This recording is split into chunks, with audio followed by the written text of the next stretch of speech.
Vou começar uma página nova na minha vida. Vou virar a página, começar algo novo. Você já disse isso, pensou isso? Ou soube de alguém que propôs isso para você ou para outras pessoas? Geralmente, quando a gente fala isso, a gente está pensando em mudar de casa, mudar de marido ou de esposa, mudar de país, arrumar um emprego novo, começar um hábito novo na vida, trocar de amigos. E muitas vezes, com o tempo, a gente cai em si e conclui: puxa vida, tudo continua do mesmo jeito. Certa vez, os israelitas pensaram que precisavam virar a página da vida deles.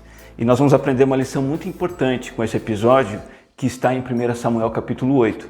Veja como foi. A mudança de página que eles escolheram foi começarem a ser uma monarquia. Até então, a nação de Israel era uma confederação de tribos que não tinham um rei centralizador. E quando Samuel, que foi um grande líder, estava perto do final do seu trabalho e da sua vida, os israelitas disseram assim para ele: olha, nós queremos, Samuel, que você nos constitua um rei para que nos governe, como acontece em todas as nações. Isso está em 1 Samuel 8,4. Essa foi a mudança que eles quiseram colocar, e é interessante perceber que Deus ele reprovou essa escolha. Ele disse assim: Samuel, não foi a você que rejeitaram, mas a mim, para que eu não reine sobre eles. Está escrito no versículo 7. Só que ao mesmo tempo é interessante perceber que Deus deu um aval para a monarquia. Ele disse: tá bom, sigam em frente.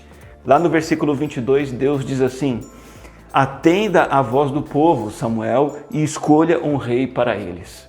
Como entender esse impasse? O que a gente pode aprender com isso? Algumas possibilidades, né? Será que Deus vai abençoar as decisões erradas que o povo de Israel tomou e que nós tomamos?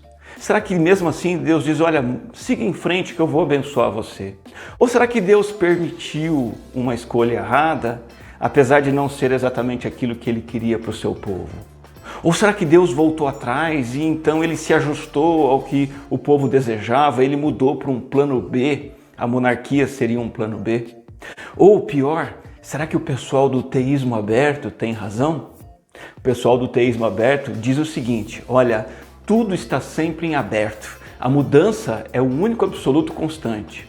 E o próprio Deus também muda continuamente, meio que dançando conforme a música. Deus, então, para o teísmo aberto, não tem uma onipotência e uma soberania absolutas. Nada disso. A Bíblia diz que Deus é soberano e imutável. A palavra diz assim: desde o princípio anuncio o que há de acontecer e desde a antiguidade revelo as coisas que não sucederam. Eu digo, o meu conselho permanecerá em pé e farei toda a minha vontade. Isaías 46:10. Lá em Hebreus 13:8 diz que Jesus Cristo é o mesmo ontem, hoje e para sempre. Deus é soberano e imutável.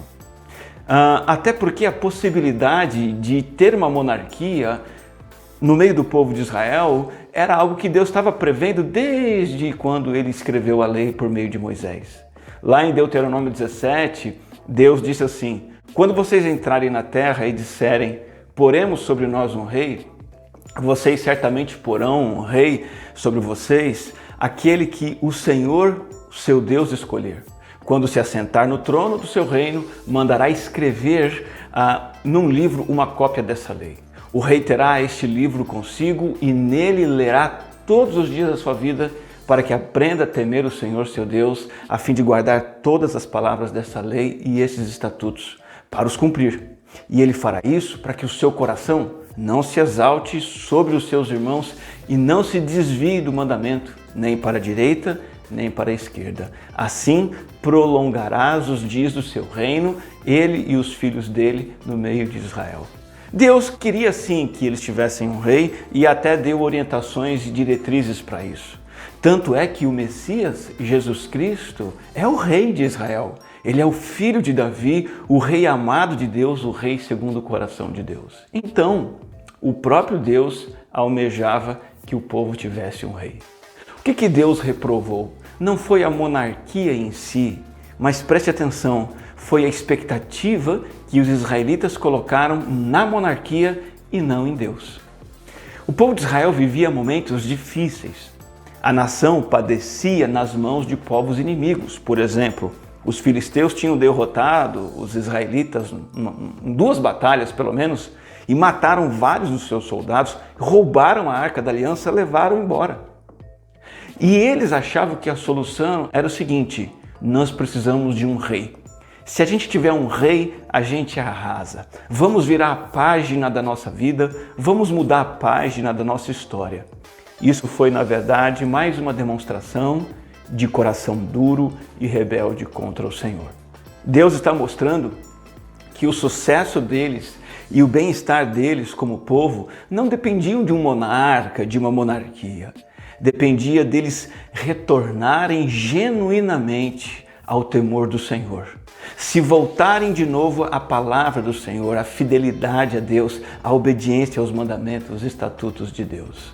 Isso ficou demonstrado, por exemplo, nos 3 primeiros reis de Israel.